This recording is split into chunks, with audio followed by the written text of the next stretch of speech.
Hello everyone, welcome back to my channel. I am Sanjana और आज हम लोग प्लानिंग के क्या फीचर्स है, क्या इम्पोर्टेंस है और उसका डेफिनेशन क्या है, क्या बोलता है उसका डेफिनेशन, ये हम पढ़ेंगे इन शॉर्ट। ठीक है। सबसे पहले आपका टाइम ज्यादा न गवाते हुए पहले स्लाइड पे आते हैं। Planning, what is planning? Planning is deciding in advance what to do, how to do, when to do, who is to do. अभी इसका मतलब क्या है ये तुमने पढ़ के तो बताया, पर ये क्या है? एक एग्जांपल लेती हूँ। मेरी एक फ्रेंड है, उसका नाम खुशी है। ठीक है। वो एक उसका एक अभी रिसेंटली उसने एक साड़ी का बिजनेस एस्टेब्लिश किया है। ठीक है।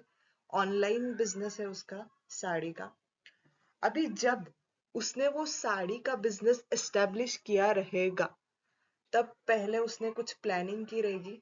ठीक है। अभी सबसे पहले उसने क्या सोचा रहेगा, क्या करना है मुझे। कोई देखो, सबसे पहला पॉइंट,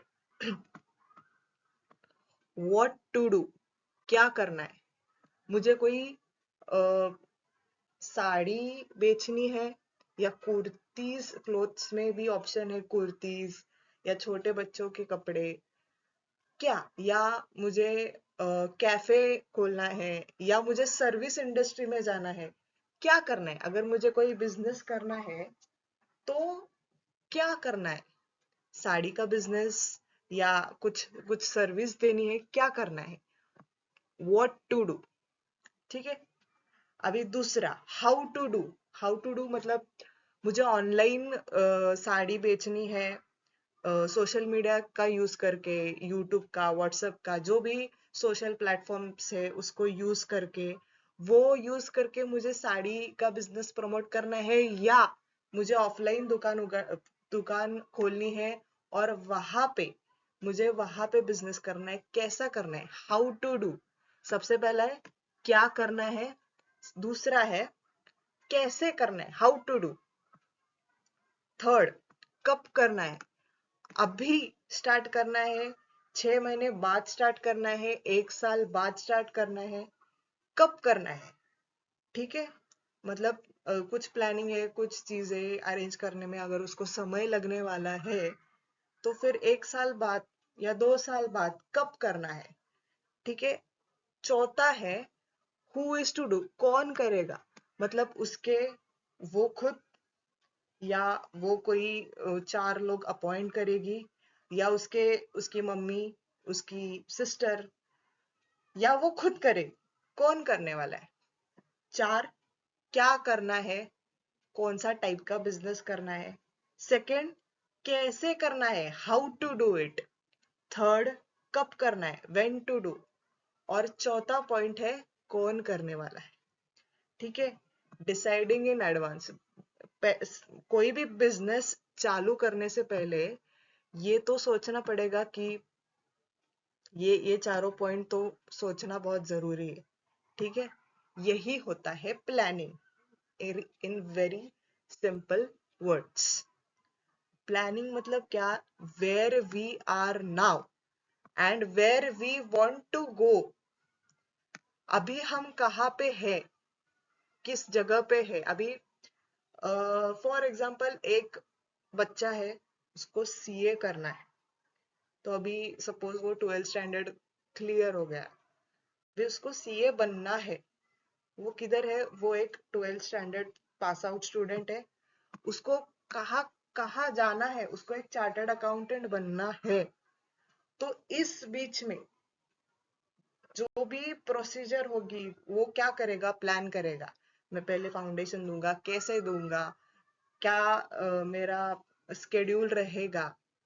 सीए सीए बनने तक का जो प्रोसीजर है, जो जो भी प्रोसेस है, उसे प्लानिंग कहते हैं। ठीक है। वेयर वी आर नाउ, कोई ऑर्गेनाइजेशन है, वो अभी यहाँ पे है, उसको अभी उसका सपोज 2 लाख टर्नओवर है, पर अभी उसको 20 लाख टर्नओवर करना है। वेयर वी आर नाउ, मेरा 2 लाख का टर्नओवर है, पर अभी मुझे 20 लाख का टर्नओवर करना है। ठीक है। तो इस बीच में जो गैप होता है वो प्लानिंग फिल करता है। Easy, okay. ये एक डेफिनेशन है, इजी डेफिनेशन है, ये याद कर लो, ये एक ऑथर ने दिया है। ये डेफिनेशन आप एग्जाम में बिल्कुल लिख सकते हैं। नेक्स्ट,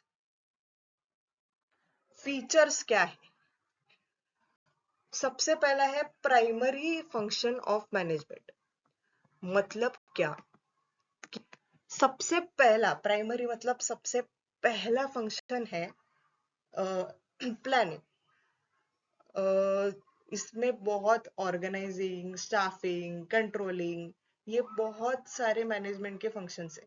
पर सबसे पहले ऑर्गेनाइज करोगे, स्टाफ रिक्रूटमेंट करोगे, मतलब कंट्रोल करोगे, लीड करोगे, तो इस सब में सबसे पहला क्या आएगा? प्लानिंग आएगा। पहले तुम लोग ऑर्गेनाइजेशन को एस्टेब्लिश करोगे, फिर उसके बाद स्टाफिंग, ऑर्गेनाइजिंग, कंट्रोलिंग, ये सब चीजें आती, इसलिए it is a primary function. ठीक है।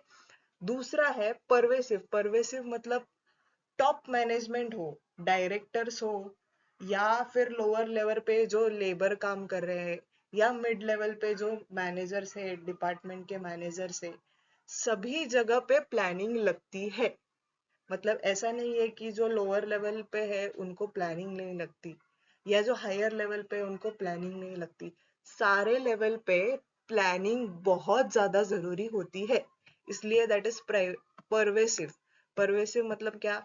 Needed everywhere. हम घर, मतलब जो रोजाना जो घर के काम होते हैं वहां पे भी प्लानिंग प्लानिंग लगती है।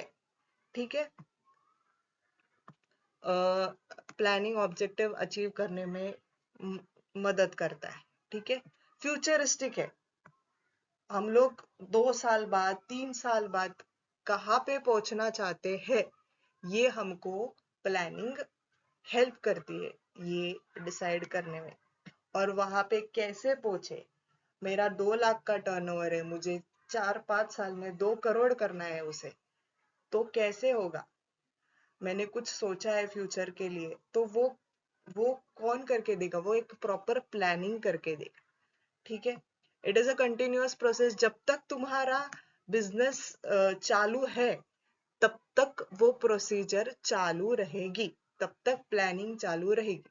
शॉर्ट टर्म करो, लॉन्ग टर्म करो, पर प्लानिंग इज इम्पोर्टेंट। वो एक कंटिन्यूअस प्रोसेस है। जब तक तुम्हारा बिजनेस चालू है तब तक तुम्हारा ये प्रोसेस प्लानिंग का चालू रहेगा। फिर सबसे लास्ट है मेंटल एक्सरसाइज।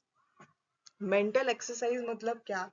कि तुम्हें कुछ ना कुछ नया लाना चाहिए ऑर्गेनाइजेशन में, कुछ ना कुछ इनोवेशन, या सिर्फ एक ही चीज पे फोकस नहीं करते। जब जब तुम एस्टेब्लिश हो जाओगे, फॉर एग्जाम्पल साड़ी का ही दुकान है, तुम 10 साल हो गए साड़ी के दुकान में एकदम एस्टेब्लिश हो गए, अभी तुमको एक्सपांड करना है, तुमको दूसरे कुर्ता लाना है, हाँ, जो बच्चे लोग हैं उनके क्लोथ्स लाने हैं, और भी लहंगे, ये सब में अभी तुम्हें एक्सपांड करना है बिजनेस। तो उसके लिए ये फोरसाइट डेवलप करने के लिए भी प्लानिंग जरूरी होती है। ठीक है। उसके बाद नेक्स्ट है importance. What is the importance of planning? एक एग्जाम्पल है, उस एग्जाम्पल के बेसिस पे चारों पॉइंट्स याद रहेंगे आपको। सपोज आपको एक ट्रिप पे जाना है, कहीं ट्रेकिंग पे जाना है या लॉन्ग ट्रिप पे जाना है। ठीक है। तो आप क्या करोगे? पहले डिसाइड करोगे मुझे ट्रेन से जाना है, या बस बस से जाना है, या फिर प्लेन से जाना है, कैसे जाना है। तो ये क्या करता है? डायरेक्शन प्रोवाइड करता है। ठीक है। मुझे ट्रिप पे जाना है, सपोज फॉर एग्जांपल मुझे केदारनाथ जाना है, तो वहां पे जाने के लिए क्या क्या, मतलब ट्रांसपोर्ट है, वो मैं देखूंगी। ठीक है।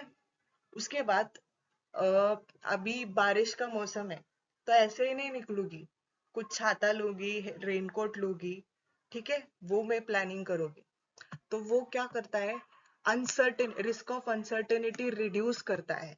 अगर मैं ऐसे ही चली गई तो प्रॉब्लम हो जाएंगी ना। तो इसलिए वो क्या करता है, रिस्क को रिड्यूस करता है, डायरेक्शन प्रोवाइड करता है, तुम्हें कैसे जाना है। हाँ, दूसरा चीज, और रिस्क कम करने में मदद करता है कि तुम्हें पता है अभी बारिश गिर सकती है, तो इसलिए तुम छाता लेके जाओगे, तुम रेनकोट लेके जाओगे, या जो भी है। Third, it provides innovative ideas. अभी अगर तुम ट्रेन से जा रहे हो, या ट्रेन से जाने के बाद तुम लोग कहीं पे रुक गए, वहां पे कुछ माउंटेन एरिया है, तो वहां एक्सप्लोर करोगे, वहां चीजें एक्सप्लोर करोगे, ठीक है। तो इट प्रोवाइड्स इनोवेटिव आइडियाज कि चलो अभी यहाँ रुक गए हैं, तो यहाँ की जगह एक्सप्लोर कर लेते हैं, ठीक है। और चौथा पॉइंट है, एस्टेब्लिश स्टैंडर्ड फॉर कंट्रोल। मुझे 5,000 में ये सारे ट्रिप, मतलब मुझे पता नहीं पॉसिबल है कि नहीं, पर फॉर एग्जाम्पल के लिए 5,000 में ये ट्रिप जो भी है, मतलब मेरा ट्रैवलिंग, खाना पीना रहना, 5,000 में मुझे ये सब करना है, ठीक है। तो आपने क्या किया, एक कंट्रोल बिठाया कि ये मेरा बजट है, उसमें जो भी है मुझे चीजें करना है, ठीक है। मुझे अभी ये चारों पॉइंट्स आपको याद रहेंगे। एक है, डायरेक्शन प्रोवाइड करता है कि आपको क्या लेना है, ट्रेन लेना है, गाड़ी लेनी है, प्लेन लेना है। उसके बाद वेदर देख के आप डिसाइड करोगे कि आपको क्या कैरी करना है। धूप रहेगी तो आप कैप कैरी करोगे। उसके बाद इट प्रोवाइड्स इनोवेटिव आइडियाज, और चौथा पॉइंट है, इट एस्टेब्लिश स्टैंडर्ड कंट्रोल। मतलब ये मेरा पर्टिकुलर बजट है, उस बजट में जो भी है, मेरा ट्रैवलिंग का खर्चा है, खाना पीना रहना, सब मुझे उस चीज में कवर करना है। ये रहे प्लानिंग के 4 पॉइंट्स, ठीक है। एक एग्जाम्पल के साथ ही ये चारों पॉइंट्स आपको याद रहेंगे। ओके, चलो अभी नेक्स्ट लेक्चर में आगे के पॉइंट्स कवर करूंगी। Okay, thank you so much, hope you enjoyed the lecture.